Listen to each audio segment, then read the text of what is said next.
Os nobres conjurados, nobres de Lisboa, tinham ido a Vila Viçosa e tinham convencido o Duque de Bragança, Dom João, a aceitar a coroa portuguesa. O novo rei mandou imediatamente reunir as cortes em Lisboa e pediu a todo o país que o ajudasse a defender a independência restaurada de Portugal. Ele próprio deu o exemplo, oferecendo todas as joias, e eram muitas e valiosas, que tinha acumulado no seu palácio de Vila Viçosa. Foi resolvido também nessas cortes entrar com 2 milhões de cruzados para as despesas da defesa nacional. Uma quantia superior a quaisquer valores que então tivessem sido orçamentados em Portugal. Como era possível que um país que estava há 60 anos sob a dominação de um rei estrangeiro, que tinha o seu comércio bastante arruinado, com os negócios da Índia numa completa decadência, com a marinha mercante praticamente destruída, como era possível que esse país ainda arranjasse 2 milhões de cruzados para ajudar a guerra? Bom, há uma palavra que explica tudo. Essa palavra é Brasil. Durante a dominação filipina, tinha aumentado muito a exploração económica do Brasil. Nos primeiros tempos eles apenas exportavam pau-brasil, mas não tardou que aproveitassem os terrenos férteis e instalassem os grandes engenhos de açúcar, depois as grandes plantações de tabaco e, em breve, aventureiros portugueses, os bandeirantes, rasgaram os caminhos do sertão e foram para o interior, onde criaram grandes manadas de gado que fizeram do Brasil o principal fornecedor de cabedais da Europa. Entretanto, em Portugal, a guerra continuava. Foi uma longa guerra que se prolongou durante 27 anos. Houve ocasiões de grande perigo, em que uma espécie de mobilização coletiva trazia às fileiras milhares de homens que eram armados à pressa e que travaram as grandes batalhas da Guerra da Restauração. Eu estou a falar-lhes nisto diante da porta da Fortaleza de Estremoz, porque as campanhas mais importantes deram-se aqui no Alentejo. Foi por esta porta que saíram as colunas de camponeses armados e soldados regulares que foram a correr e em Elvas obrigaram um exército com 30 mil soldados regulares que cercava completamente a cidade a levantar o cerco e entraram na cidade sitiada. Essa ajuda popular foi decisiva. Bom, também acontecia que do lado espanhol havia grandes dificuldades. Tinham-se acabado as minas de prata do Peru, a Espanha estava envolvida em conflitos militares numa grande parte da Europa, tinha que atender a várias frentes e isso nunca tornou possível que concentrassem todos os esforços em subjugar a revolta de Portugal. A guerra custa sempre muito dinheiro e as dificuldades económicas refletem-se sempre no plano político. São essas dificuldades que explicam que em 1668 o rei, que é o Afonso VI, um homem muito diminuído, foi deposto do trono e substituído pelo irmão, Dom Pedro II, e é Dom Pedro que nesse mesmo ano estabeleceu um acordo de paz com a Espanha. A Espanha reconhecia finalmente a independência de Portugal, mas logo depois de feita a paz, em 1668, o Conde da Ericeira procura restabelecer a independência de Portugal sob o ponto de vista económico. Cria fábricas de papel, fábricas de vidro, fábricas de cortumes, os cabedais, os arreios dos cavalos são feitos em Portugal, fábricas de sedas. E durante o século XVII e até aos princípios do século XVIII, todos os portugueses tinham orgulho em andar vestidos com roupa feita em Portugal. Isso, sim, era a verdadeira independência.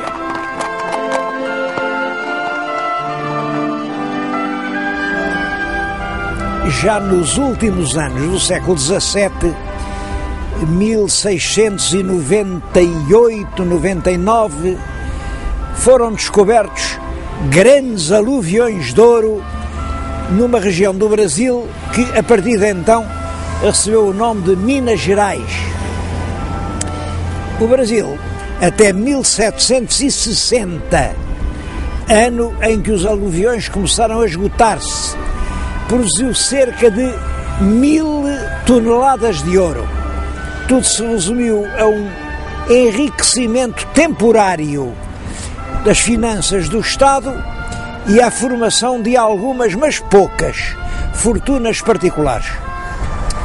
O rei Dom João V, que reinou em Portugal durante toda a primeira metade do século XVIII, com esses recursos, promoveu a construção de algumas grandes obras públicas.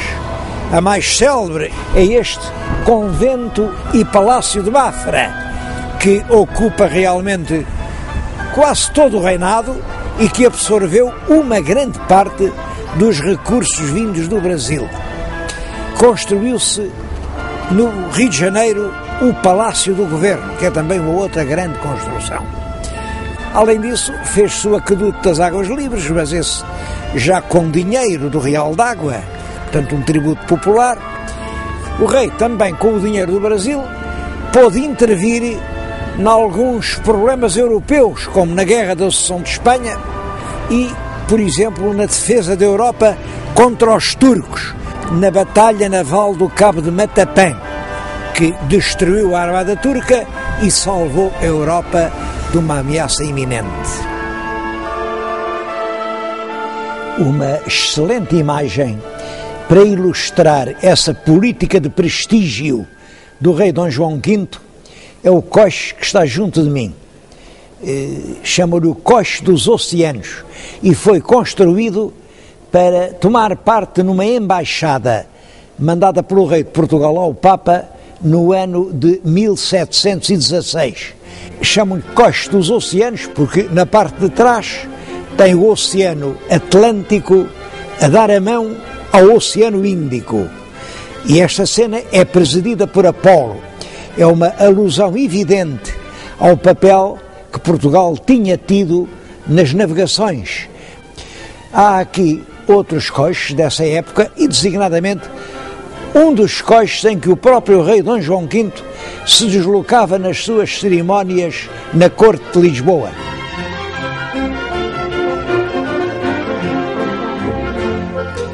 O rei Dom João V morreu em 1750 e sucede-lhe o filho primogênito, Dom José. Nós pouco sabemos das ideias de Dom José, porque ele escolheu logo para o governo um homem que tinha uma certa experiência na vida diplomática. Esse homem chamava-se Sebastião José de Carvalho e Melo.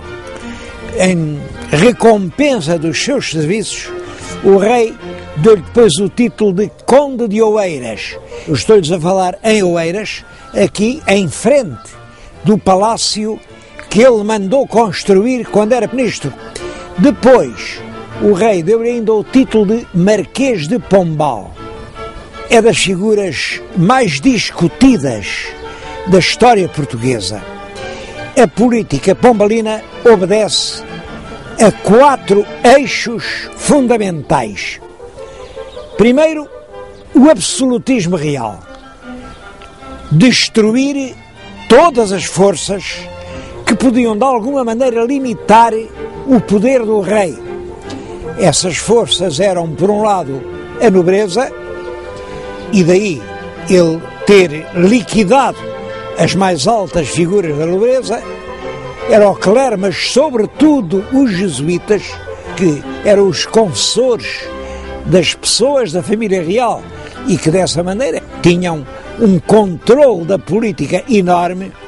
Expulsou os jesuítas e chegou a conseguir que Roma abolisse a Companhia de Jesus. A segunda característica era modernizar as estruturas do Estado. O Estado que ele conheceu estava enfraquecido depois da Guerra da Independência.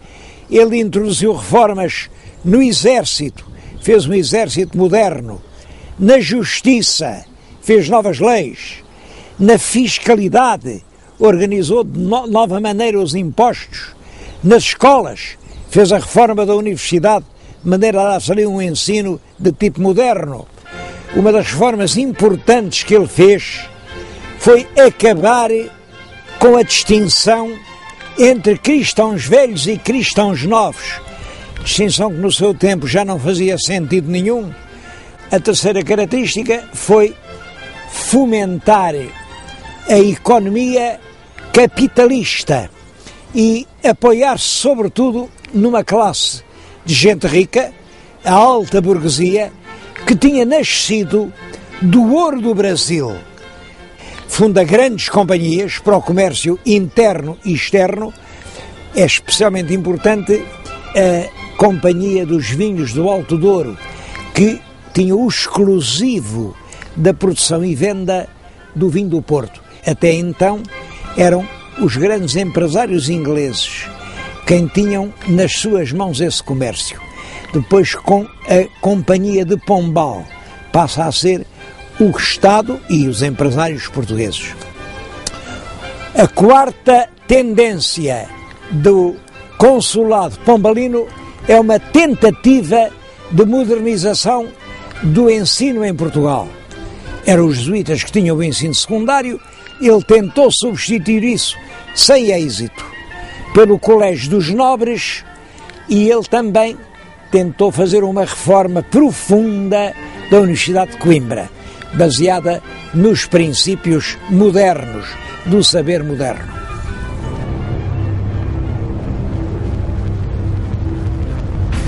A coisa mais importante desses 25 anos é o terremoto que no dia 1º de novembro de 1755 arrasou Lisboa. Foi realmente um sismo de extrema violência. A seguir ao sismo, um incêndio começou ali nos restauradores, varreu toda a cidade e o centro de Lisboa ficou reduzido a um montão de escombros fumegantes. Ele foi o único membro do governo que, perante a catástrofe, não fugiu de Lisboa. Permaneceu a trabalhar.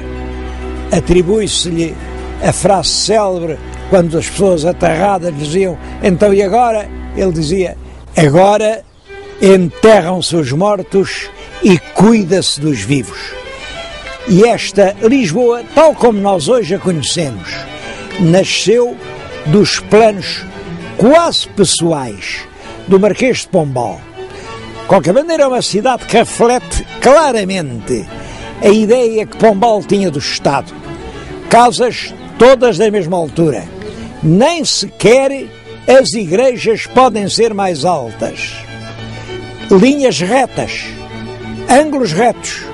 A cidade é geométrica, como o poder. O poder não tem curvas. É essa a filosofia de Pombal. Para impor essa filosofia, ele teve muitas vezes que usar de métodos brutais.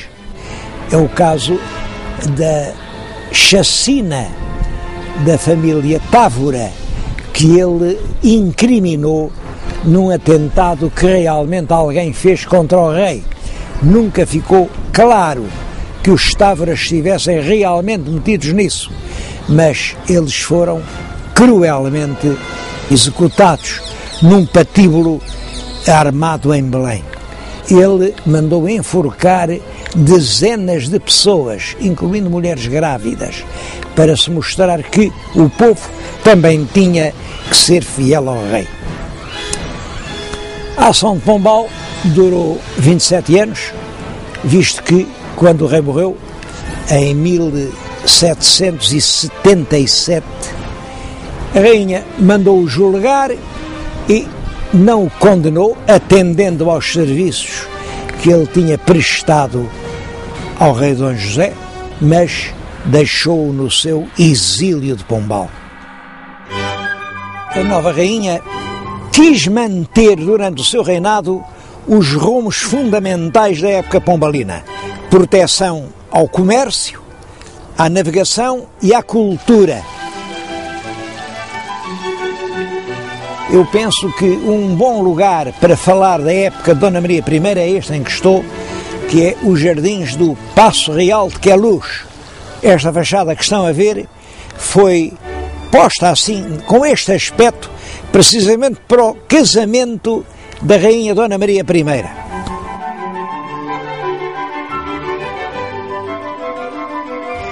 Todo esse tempo foi ensombrado pelas convulsões europeias que se seguiram à Primeira Revolução Francesa. A Revolução é levada ao seu máximo com a execução do rei Luís XVI e da rainha Dona Maria Antonieta. O rumo que as coisas levavam em França mostravam que a monarquia tradicional e antiga corria risco. Por isso, a Áustria, a Inglaterra, a Prússia, a Rússia, a Espanha uniram-se todas em sucessivas coligações para derrubar o regime revolucionário da França. Portugal entrou na primeira coligação em 1794 e entramos como aliados dos espanhóis. É a chamada Guerra do Roussillon. Quando aquilo começou a correr mal, o governo espanhol faz as pazes com o governo francês e passa-se para o lado do governo revolucionário, e nós ficamos em guerra com um inimigo muito maior do que nós. A grande inimiga da França era a Inglaterra, e nós também não nos podíamos zangar com a Inglaterra, porque a Inglaterra era a verdadeira rainha dos mares, e nós nessa altura dependíamos economicamente da nossa ligação com o Brasil. Mas é claro, os franceses cada vez exigiram mais. Em 1806 decretaram o bloqueio continental. O bloqueio queria dizer isto: nenhum porto europeu aceitava nas suas águas navios ingleses. Portugal teve que aceitar, mas de facto os ingleses nunca cumpriram as regras do bloqueio e continuaram a usar os portos portugueses como se lhes pertencessem. Em 1807 a França exigiu mais. Exigiu que Portugal declarasse a guerra à Inglaterra, que apreendesse todos os bens ingleses existentes em Portugal e que metesse na cadeia todos os cidadãos ingleses que se encontrassem em território português. O nosso governo, mais uma vez, fingiu que sim, que ia fazer isso. É claro que não prendeu ninguém. Entretanto, o governo francês, onde nessa altura já pontificava uma grande figura de militar, o jovem general Napoleão Bonaparte, vendo que não era possível obter uma adesão forte de Portugal à sua causa, ordenou a invasão de Portugal. E no dia 29 de novembro do ano de 1807 entrou em Lisboa uma coluna de tropas francesas comandada pelo general Junot.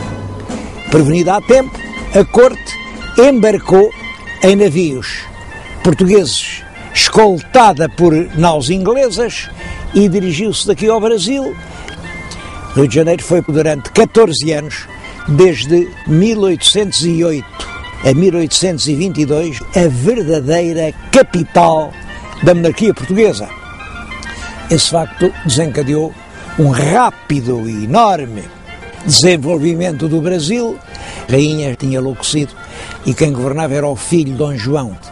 O primeiro ato do príncipe regente é declarar os portos brasileiros abertos à navegação de todas as nações amigas de Portugal e do Brasil, é claro que era a Inglaterra. Mas, na verdade, essa medida significava, de facto, a independência económica do Brasil.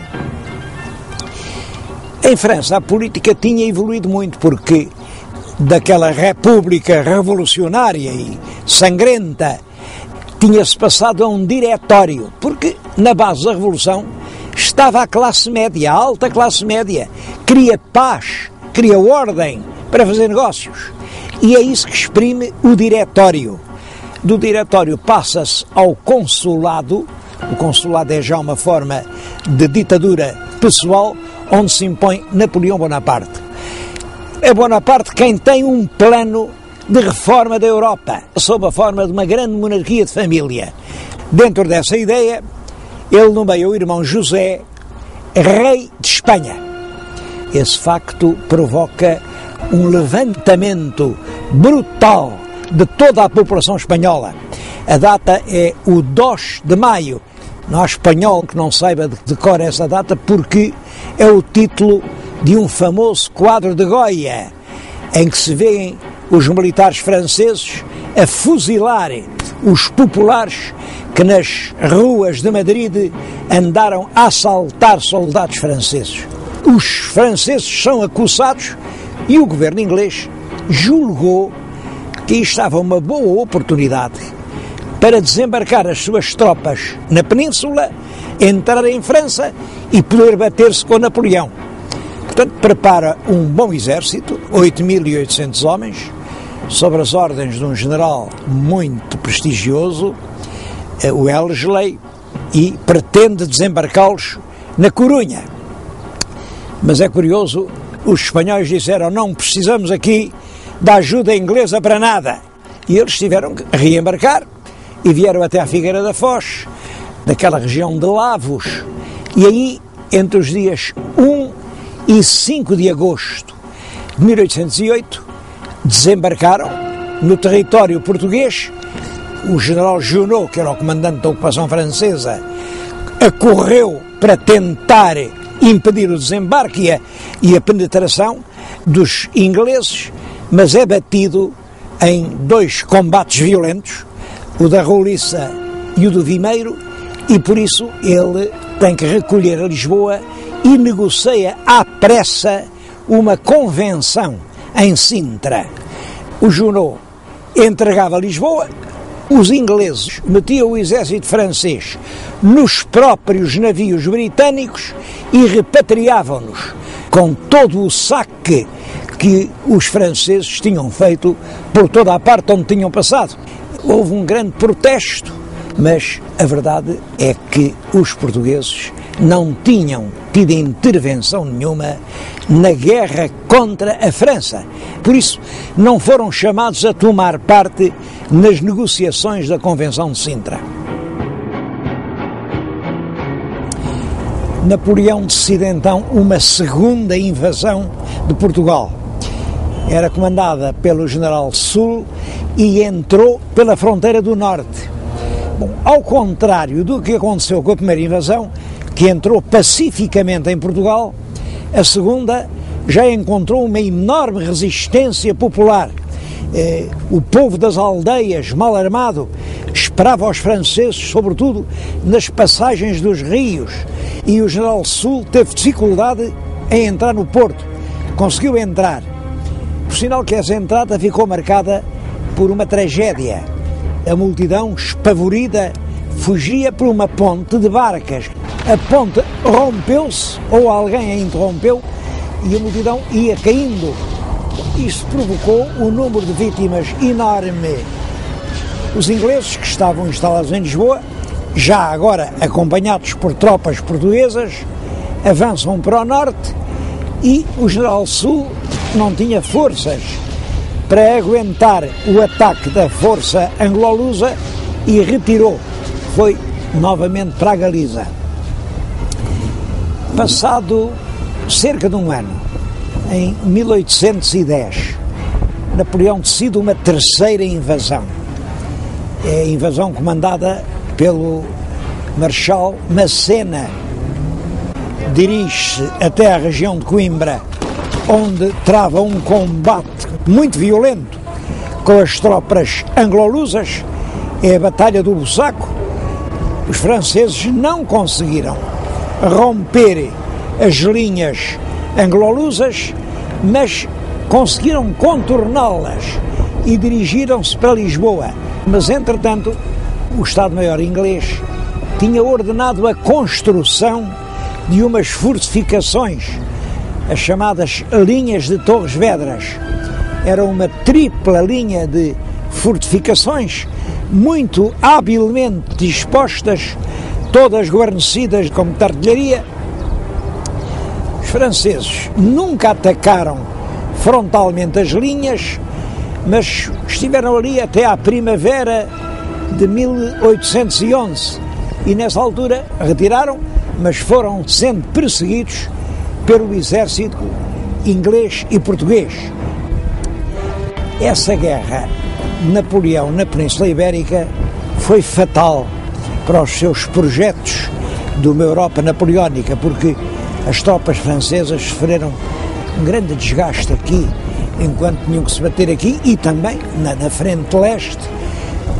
Em 1814, a sexta coligação, que era formada pela Inglaterra, pela Áustria, pela Rússia e pela Prússia, conseguiu derrotar completamente Napoleão e chega a entrar em Paris.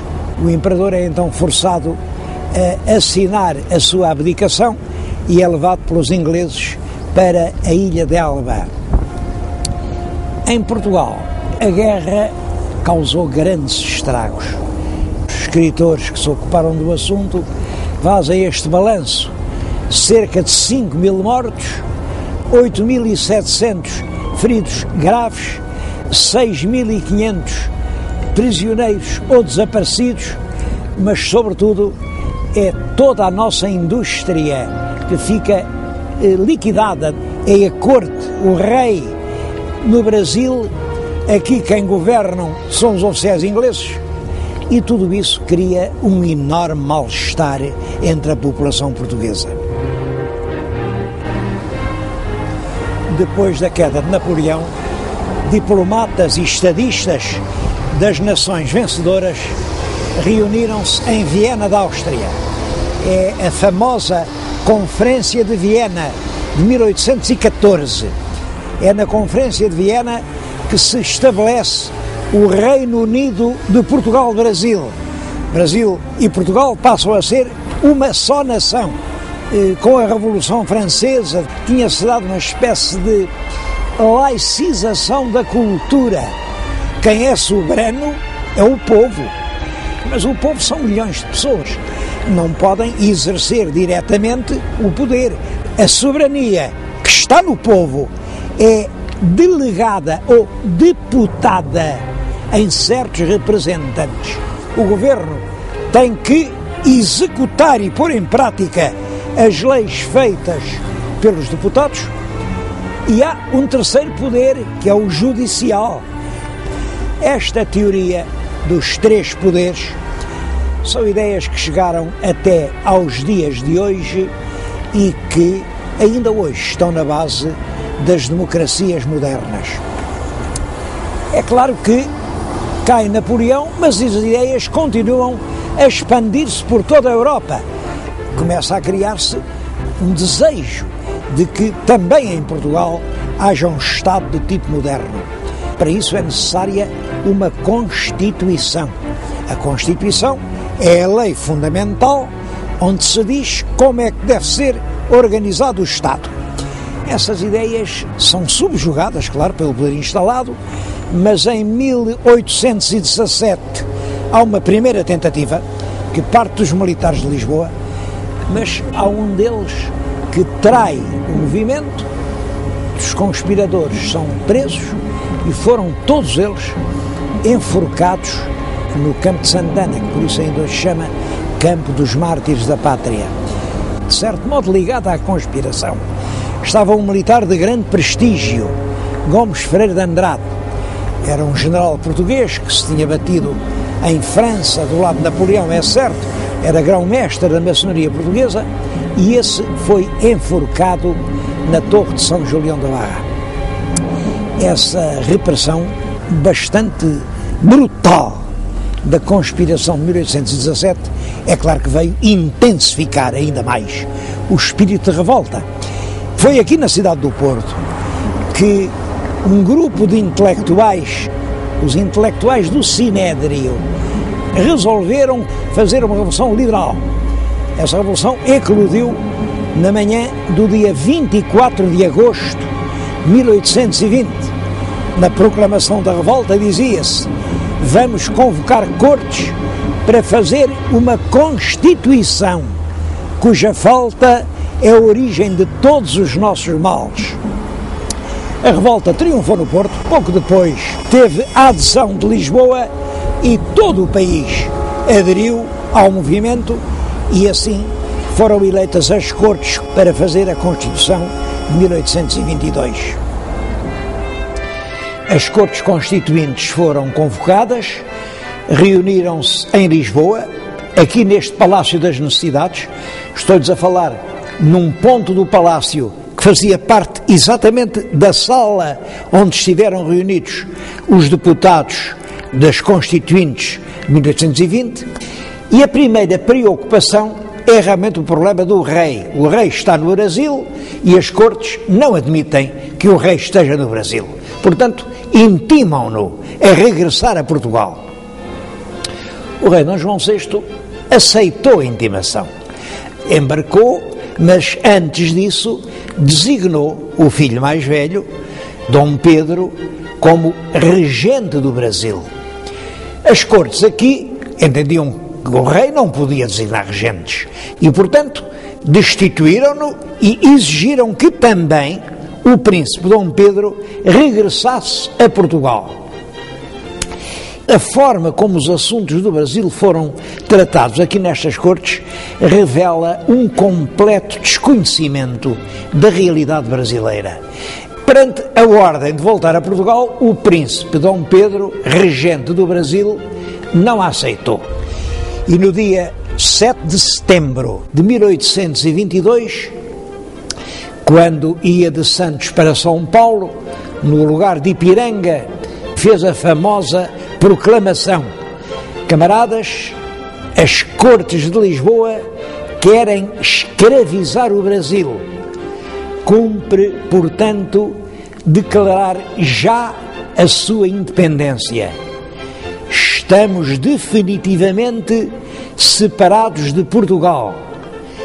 Independência ou morte, seja a nossa divisa. Este movimento tinha o apoio de todos os setores políticos do Brasil, tinha também o apoio discreto da diplomacia inglesa e Portugal nada pôde fazer para obstar à imediata independência do Brasil.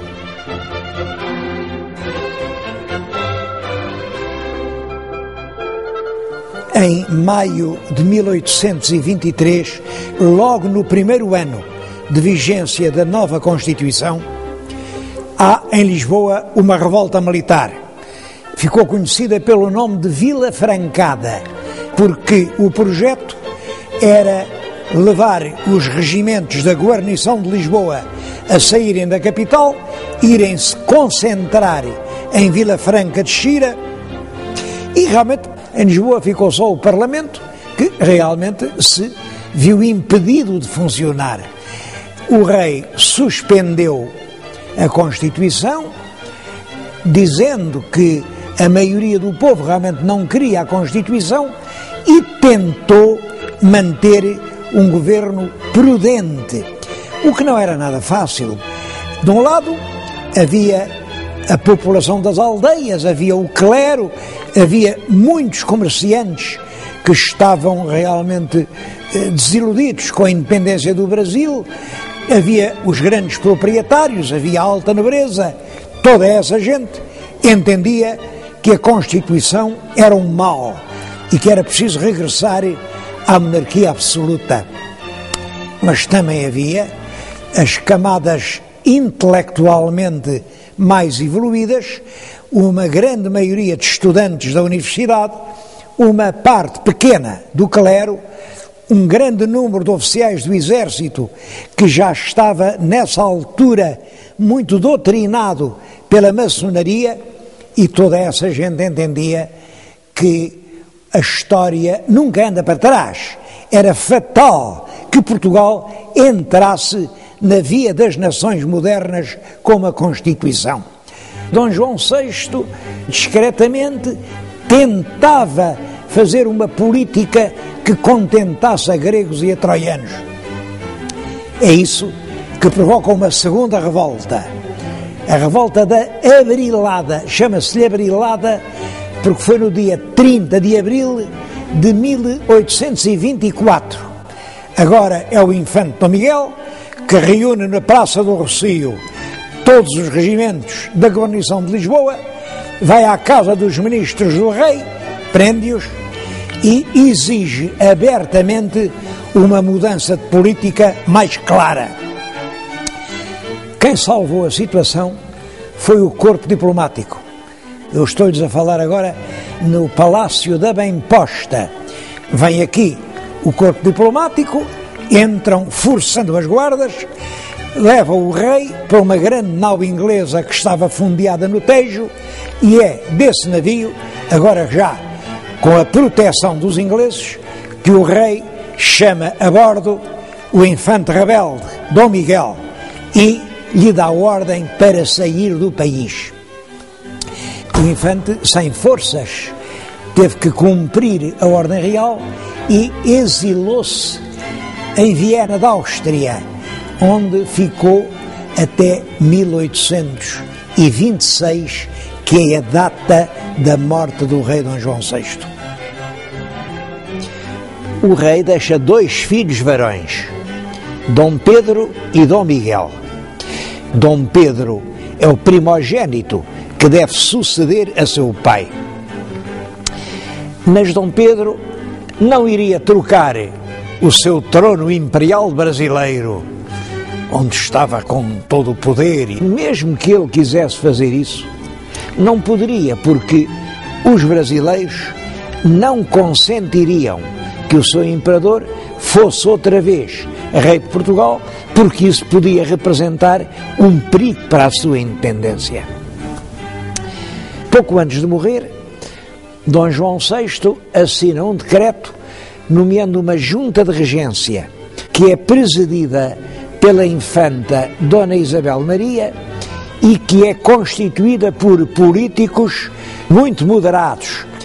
A junta de regência o que faz é mandar uma delegação ao Brasil para pedir a Dom Pedro que esclareça a situação. E Dom Pedro julga encontrar uma solução que vai agradar a todos. E para isso estabelece o seguinte: o irmão Dom Miguel deve casar com a filha dele, Dom Pedro, a princesa Dona Maria da Glória, que nessa altura tem apenas 7 anos de idade. Depois de jurar os esponsais, deve voltar a Lisboa, passar a exercer a regência do reino durante a minoridade da rainha e, além disso, deve jurar cumprir a Carta Constitucional. A grande diferença entre a Constituição, que sai do povo e é imposta ao rei, e a Carta Constitucional, que é outorgada pelo rei e concedida ao povo, está exatamente no papel do rei, que é o verdadeiro soberano, embora mantenha uma Câmara de Deputados e uma Câmara de Pares. Dom Miguel, em Viena, recebe essas notícias, celebra os tais esponsais, jura a carta e todos confiam em que a paz vai reinar em Portugal. Mas aqui a rainha Dona Carlota Joaquina também não tinha perdido o tempo, era ela quem estava à frente dos elementos que pretendiam manter um estatuto de monarquia absoluta. Portanto, quando Dom Miguel chega, ele é recebido com grandes manifestações populares e com o pedido de que se faça aclamar já rei, mas rei absoluto. Ele aceitou isso e no dia 18 de julho de 1828, foi aclamado rei de Portugal. A partir desse momento, o nosso país vê-se numa triste situação. É que tem dois monarcas. De um lado é Dom Miguel, que está a reinar de facto no território português. Do outro lado é a jovem rainha, Dona Maria II, ainda apenas na infância, e que andava lá nos seus exílios por França, pela Inglaterra. Quando se soube em Coimbra que Dom Miguel era rei absoluto, a Universidade resolveu mandar uma deputação a Lisboa para felicitar o rei. Podem calcular a indignação que isso causou nos estudantes liberais. E então um grupo de estudantes resolveu não deixar que os lentes chegassem a Lisboa. Assaltou-os num pinhal em Condeixa, matou 2, feriu 4.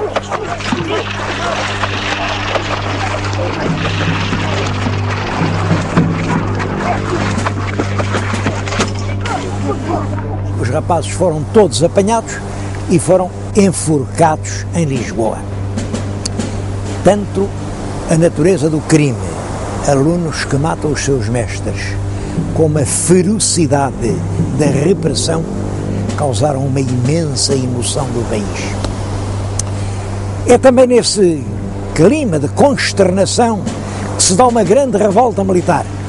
Os oficiais, em grande número, mais cultos, já eram liberais, e os quartéis de toda a parte, quase todos eles, tomaram posição contra Dom Miguel. Eu estou a falar-vos aqui exatamente num quartel desse tempo. É o Forte de São João Batista, em Vila do Conde, que era uma unidade militar muito importante no século XIX. É uma das muitas que tomaram voz pela rainha Dona Maria. A revolta, durante várias semanas, esteve hesitante. A maior parte parece que estava pela rainha, mas de facto a cabeça da revolta, que estava no Porto, não foi capaz de decidir com coragem a situação. Lisboa manda avançar tropas sobre a cidade do Porto e os dirigentes do movimento portuense fugiram. Essa fuga também ficou famosa. Deram-lhe o nome de a Belfastada. Belfastada é uma palavra que vem do nome de um vapor inglês que estava no Douro, o vapor Belfast, onde toda aquela gente se mete e fogem todos para a Inglaterra. Lá se reuniram, conseguiram manter uma grande fé nas suas ideias políticas. Depois foram-se agrupando nos Açores, a cidade de Angra, que tinha sempre permanecido fiel ao liberalismo. E, entretanto, aqui em Portugal, o regime miguelista entrava pelo caminho do terror. Entretanto, também no Brasil, as coisas não corriam bem. Dom Pedro incompatibilizou-se com o seu próprio governo, resolve abdicar no filho, Dom Pedro II, vem para a Europa apenas com o título de Duque de Bragança e com o pretexto de vir defender os interesses da filha Dona Maria ao trono de Portugal. Passa também por Inglaterra, consegue apoios mais ou menos encapotados, mas deram-lhe armamento, houve voluntários estrangeiros, conseguiu comprar alguns navios e é em Angra que ele organiza a expedição que no dia 8 de julho de 1832 vem desembarcar no Mindelo. Não foi exatamente no Mindelo, foi aqui, em todo caso ficou conhecido como o desembarque do Mindelo. É uma expedição de 7.000 soldados, 7.500 soldados, são os bravos do Mindelo. E poucos anos depois, em 1840, erigiram aquele monumento que tem escrito o discurso que o Duque de Bragança, o ex-imperador do Brasil, dirigiu às suas tropas aqui ao largo, ainda antes de desembarcar. Soldados, A empresa é toda de glória, a causa é justa, a vitória é certa.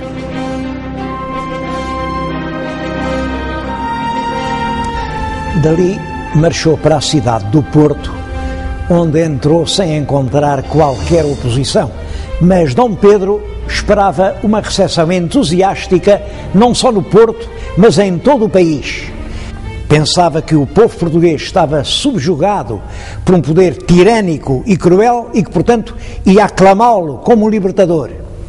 Bom, e essa previsão não se confirmou. Pelo contrário, as camadas populares, que em grande parte estavam ainda sob a influência da Igreja e do clero, mostravam-se bastante reticentes, bastante receosas dos liberais, porque viam na Revolução uma ameaça, como então se dizia, ao trono e ao altar. Dom Pedro e o exército liberal viram-se, portanto, cercados dentro da cidade do Porto durante cerca de um ano. O que estamos a ver agora é um desenho feito por um oficial miguelista que nos mostra um grande canhão do exército de Dom Miguel a fazer fogo sobre a cidade do Porto. A certa altura veio uma epidemia de cólera morbus que fez centenas de vítimas e a desproporção das forças era realmente enorme. O exército de Dom Miguel era de perto de 80 mil homens, ao passo que o exército liberal não tinha mais de 7 mil combatentes. No verão de 1833, a derrota dos liberais parecia iminente.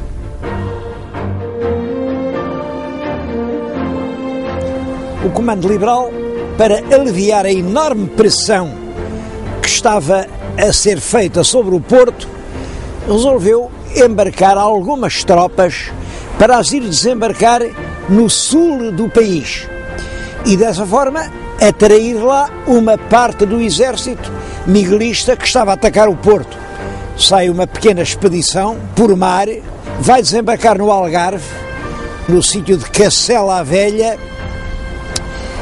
Aqui em Lisboa, quando se soube que os liberais tinham desembarcado do Algarve, mandaram a esquadra para os atacar, mas a esquadra miguelista foi completamente vencida e destruída, e a partir daí as tropas desembarcadas no Algarve iniciaram uma caminhada sobre Lisboa.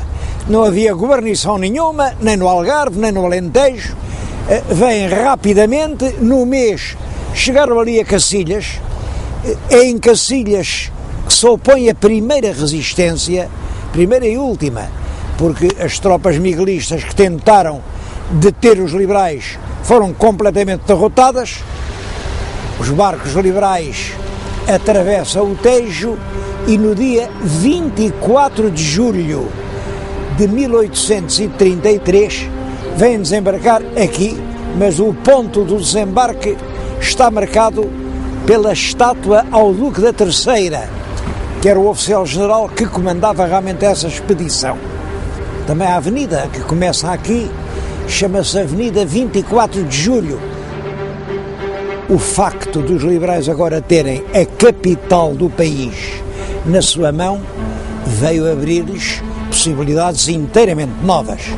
Os miguelistas ainda tentam defender-se durante algum tempo, mas em 26 de maio de 1834 os generais miguelistas são obrigados a assinar a Convenção de Évora-Monte. Dom Miguel aceita sair de Portugal e nunca mais voltar. É curioso que no mesmo dia, 27 de maio de 1834, Dom Pedro e Dom Miguel foram apedrejados pelo povo português. Dom Miguel era o vencido e quando estava a embarcar em Sines, no escaler que o levava depois para o navio inglês, a multidão, enfurecida, deitava pedras que não o atingiram, porque um esquadrão de cavalaria liberal mantinha o povo à distância e, portanto, ele não pôde ser atingido. O irmão, Dom Pedro, Duque de Bragança, que tinha sido por um instante Dom Pedro IV, rei de Portugal, e por alguns anos Pedro I, imperador do Brasil, nesse mesmo dia, para festejar a vitória, foi ao Teatro São Carlos. E quando assomou no camarote real, o público começou a apedrejá-lo com patacas. Era uma moeda de bronze bastante forte. O Dom Pedro mostrou um grande sangue frio, fingiu que não viu nenhum desacato e deu ordem para começar a ópera e manteve-se assim serenamente até ao fim. Mas quando saía do teatro, a multidão tinha-se apinhado no largo diante de São Carlos e arrancaram as pedras da calçada e estilhaçaram os vidros da carruagem. Os burgueses de sobrecasaca que enchiam a plateia de São Carlos não compreendiam que Dom Pedro tivesse sido tão generoso para com seu irmão Miguel. Entendiam que o devia prender e enforcar, como aliás Dom Miguel tinha mandado enforcar tanta gente. Nessa noite, desgostoso, Dom Pedro regressa numa carruagem a Queluz, deitou-se e teve a sua primeira hemoptise. A hemoptise é uma golfada de sangue pela boca.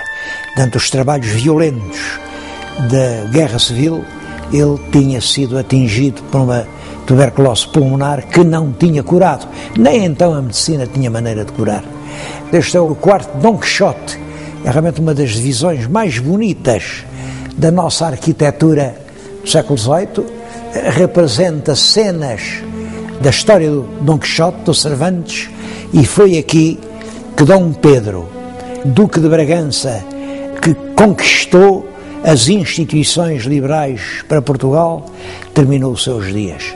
Quando ele morreu, a filha, a tal Dona Maria da Glória, de quem já lhes falei, era uma criança, mas casaram-na com um príncipe alemão, e quem tinha o governo nesses anos muito difíceis era o Duque de Palmela. Era um liberal inteligente, ponderado, um grande estadista. Foi nesse ambiente inquieto que se deu a Revolução dos dias 9 e 10 de setembro de 1836. A chamada Revolução de Setembro. Tudo se limitou a isto. Fizeram-se eleições, no Porto ganharam os deputados da oposição ao governo e uma boa parte do povo de Lisboa correu ao Terreiro de Paço para festejar os deputados. Claro que o governo não gostou, porque aclamar deputados da oposição era o mesmo que manifestar-se contra o governo. E então mandou tropas para impedir que a manifestação se realizasse. Mas as tropas o que fizeram foi confraternizar com o povo. Claro que perante isto o governo teve de cair e a rainha teve que chamar os chefes do movimento e substituir a Carta Constitucional de 1828, a carta outorgada por Dom Pedro, pela Carta Democrática de 1822.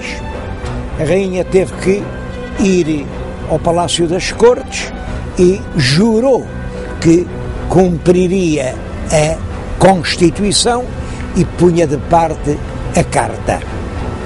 É claro que os políticos mais conhecedores e realistas, sobretudo o Passos Manuel, sabiam perfeitamente que a Constituição de 22 era muito radical, entregava praticamente o governo ao Parlamento, qualquer pequeno assunto para ser resolvido implicava imensas discussões e suspenderam a Carta Constitucional, mas também suspenderam a Constituição de 22 e disseram que entravam num regime transitório, portanto numa ditadura, até prepararem uma outra Constituição. Os políticos mais conservadores não perderam tempo e, com o apoio dos ingleses e também com o apoio dos belgas, resolveram dar um contragolpe. A Inglaterra mandou uns navios de guerra que ficaram no Tejo para proteger o palácio. A rainha chamou o governo e disse-lhes: pronto, agora está suspensa a vossa revolução e volta a entrar em pleno vigor a Carta Constitucional.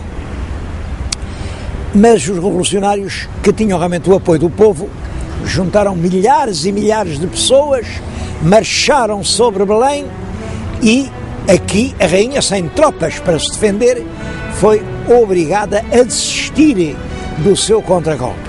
É isso que se chama a Belenzada, que se passa ainda no ano de 36 e que marca o triunfo das forças populares do lado mais democrático da Revolução Liberal.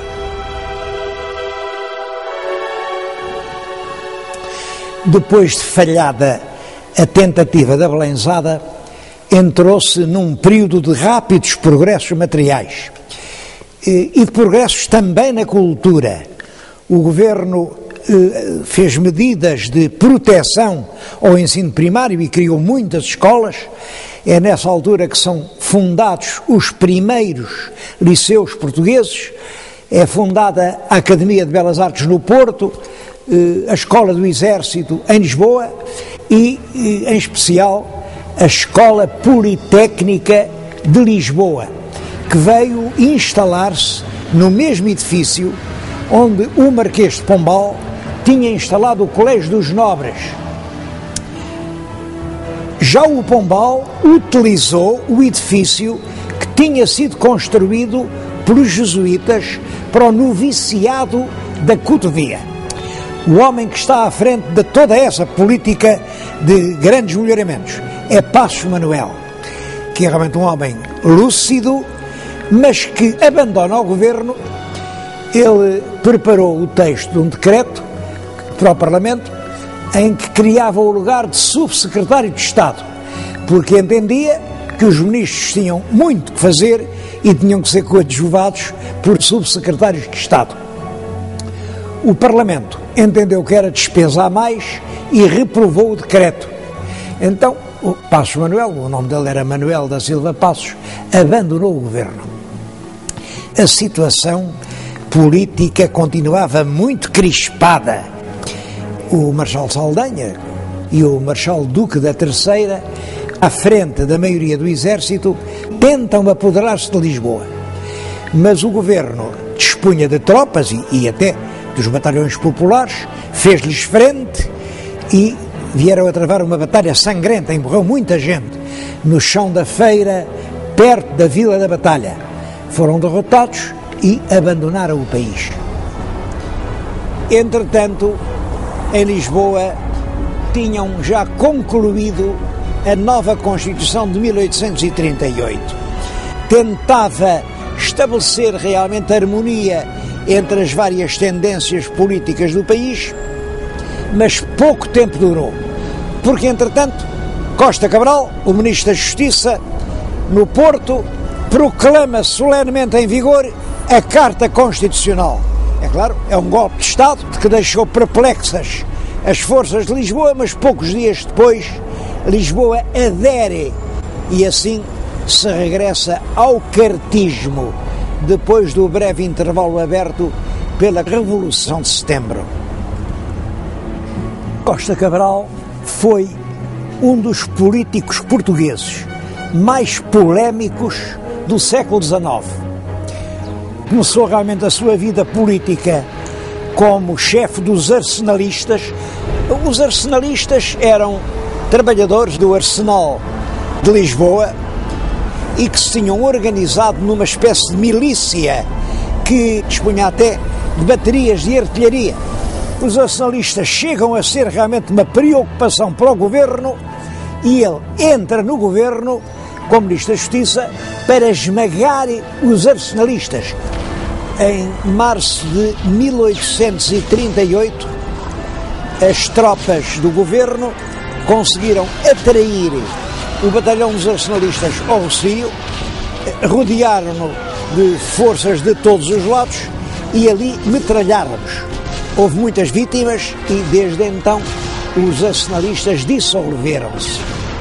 Mas a verdade é que essa viragem súbita da ponta extrema-esquerda do espectro político português para a extrema-direita do cartismo mais intransigente, valeu-lhe muitas inimizades.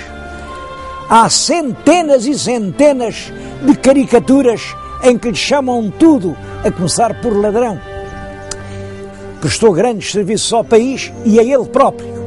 Eu estou-lhes a dizer isso aqui num pedaço do claustro do Convento de Cristo em Tomar, que ele comprou. Depois, dentro da severidade do claustro, instalou uma confortável residência burguesa e esteve na posse da família até que, em 1939, isto foi a leilão, ia ser arrematado aqui por um proprietário, um menos gordinho, uma bagatela.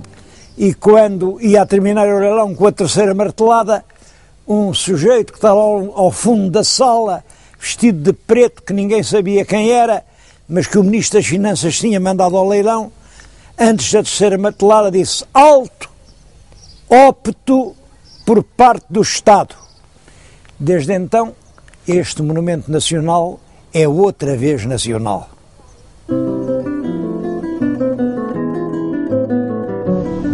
Algumas das leis de Costa Cabral, como a lei que mandava elaborar as matrizes do registro predial, outra lei que proibia o enterramento dos cadáveres dentro das igrejas. Claro que esse enterramento era uma fonte de doenças.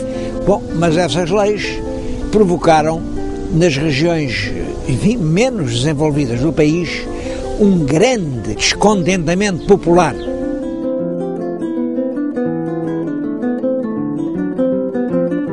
Estou na Póvoa do Lanhoso, diante da estátua da Maria da Fonte. Bom, eu acho que Maria da Fonte era apenas uma expressão que nasceu para explicar, para designar a mulher do povo. A mulher que ia à fonte com a bilha à cabeça, era a simples filha do povo. Bom, porque realmente foram essas mulheres que não tinham nem partido, nem política, nem nada, que desencadearam aqui, nesta freguesia da Póvoa do Lanhoso, em 1846, uma revolta. Tinha vindo a lei que não deixava enterrar as pessoas dentro da igreja, mas um grupo de mulheres corajosas disseram: qual história? Então vamos enterrá-la aí no campo, num buraco, assim enterram-se os cães. Não, vamos. Abriram violentamente as portas da igreja e, contra a vontade das autoridades e até do padre, fizeram o enterramento lá dentro. Rapidamente, essa atitude de revolta alarga e por todo o Minho começam grupos de mulheres a não deixar fazer os enterros nos cemitérios e a obrigar a enterrar dentro da igreja.